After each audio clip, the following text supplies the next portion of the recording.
मुसलमानों की संख्या काफ़ी बढ़ा चढ़ा के दिखाया गया।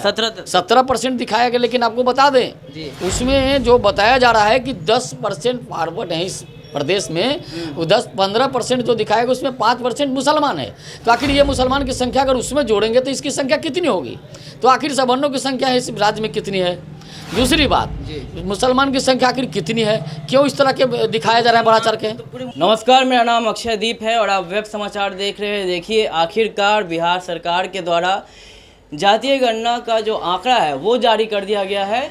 इस पर बात करने के लिए हमारे साथ भाजपा के प्रदेश प्रवक्ता राकेश कुमार सिंह जी है। सर, कैसे देखते हैं, आखिरकार बिहार सरकार की जीत हुई है, नीतीश कुमार की जीत हुई है, वर्षों से संघर्ष कर रहे थे वो।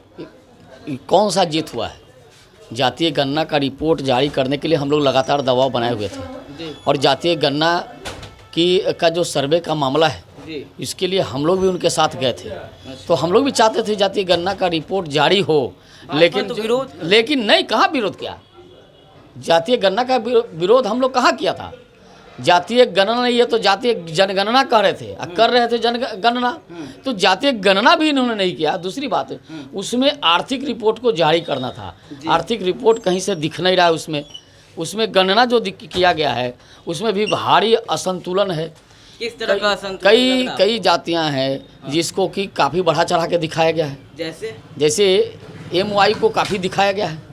यादवों की संख्या 14.2, यादवों की संख्या 14 दिखाया गया, जबकि मुसलमानों की संख्या काफ़ी बढ़ा चढ़ा के 17% दिखाया गया। लेकिन आपको बता दें उसमें जो बताया जा रहा है कि 10% फॉरवर्ड है इस प्रदेश में, वो 10-15% जो दिखाया गया उसमें 5% मुसलमान है। तो आखिर ये मुसलमान की संख्या अगर उसमें जोड़ेंगे तो इसकी संख्या कितनी होगी? तो आखिर सवर्णों की संख्या इस राज्य में कितनी है? दूसरी बात, मुसलमान की संख्या आखिर कितनी है? क्यों इस तरह के दिखाया जा रहा है बढ़ा चढ़ के? तो पूरे मुसलमान के सभी जातियों को जोड़ करना वो आंकड़ा है? नहीं, सभी जातियों को जोड़ कर आंकड़ा है। वही दिखाया जा रहा है कि यादव ग्वाला से लेकर सभी चंद्रवंशी यदुवंशी सबको जोड़ यादवों का दिखाया गया है, लेकिन मुसलमानों को दिखाया गया है। लेकिन अगर कहते हैं कि 5% मुसलमान जनरल में है, तो ये संख्या अगर उसमें जाएगा, अगर इसमें से निकाल लिया जाएगा तो इस संख्या फॉरवर्ड की कितनी होगी? 10%।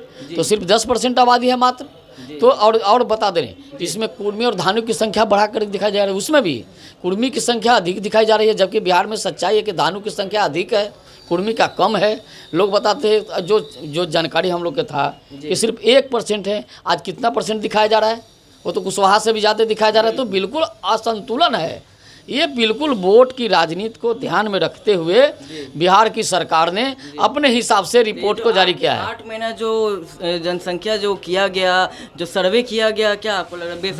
बिल्कुल गड़बड़ है। कई ऐसे गांव है, हम लोग से तो आज तो कोई पूछा भी नहीं। आपके घर नहीं आए कोई? बिल्कुल नहीं आया, कभी पूछा भी नहीं आप रहते कहाँ हैं, कि आपकी संख्या कितनी है, आपके परिवार में कितने लोग रहते हैं, कभी पूछने नहीं आया। इतने सारे शिक्षकों को नियोजित किया गया था इस काम के लिए, कोई नहीं आया। शिक्षकों को नियोजित करने से मतलब नहीं है, सरकार की नियत उनको दिया गया था ना, काम दिया गया था कि सरकार की नियत में खोट है। सरकार यही रिपोर्ट जारी करके बताना चाहती थी कि हमारी संख्या अधिक है, इसलिए हम राज करेंगे। ऐसा नहीं होता है। अच्छा, जनता का मिजाज किसके साथ है? आप संख्या को कितना भी बढ़ा चढ़ा के दिखा लो, सरकार तो हमारी ही बनने वाली है। जनता हमारे साथ है, जनता नरेंद्र मोदी के साथ है। ये नीतीश जी और लालू जी का जो गणित चल रहा है ना, ये चलने वाला नहीं है। ये इस जो रिपोर्ट आया है, ये रिपोर्ट बिल्कुल दिख रहा है कि इसमें खास वर्ग को, खास वोटर वर्ग को किस तरह से नीचा और किस तरह से ऊंचा दिखाया गया है। तो भारतीय जनता पार्टी अब क्या कदम उठाएगी? भारतीय जनता पार्टी रिपोर्ट का इंतजार कर रही है। अभी रिपोर्ट हम लोग के पास आएगा, उसका अध्ययन किया जाएगा, उसके बाद इस पर विचार किया जाएगा आगे क्या करना है। क्या न्यायालय तक भी जा सकती है? देखिए, उस पर विचार किया जाएगा, देखा जाएगा वास्तव में क्या सच्चाई है। अभी तो जो मीडिया में रिपोर्ट आया है, जो सरकार का रिपोर्ट जो मीडिया में चल रहा है, मुख्य सचिव के द्वारा रिपोर्ट जारी बिल्कुल, लेकिन हम लोग के पास आने दीजिए, हम लोग उसको देखेंगे, अध्ययन करेंगे, इसके बाद आगे की कार्रवाई होगी। चलिए, तो हमारे साथ राकेश जी थे, भाजपा के प्रवक्ता है। तमाम चीज़ों को लेकर इन्होंने सवाल खड़ा किया है कि किस तरीके से जो जातीय गणना को लेकर जो आंकड़े जारी किए गए हैं, कई ऐसी जातियां हैं जिसके आंकड़े जो है वो काफ़ी फेर बदल उसमें किए गए हैं। कई जातियों का जो आंकड़ा है, किसी का बढ़ा दिया गया है तो किसी का घटा दिया गया है। सरकार अपनी जातियों का जो लाभ है वो देखकर इस आंकड़े को जारी की है, ये कहना है भारतीय जनता पार्टी के प्रवक्ता का। तमाम खबरों के लिए आप बने रहे वेब समाचार के साथ। धन्यवाद।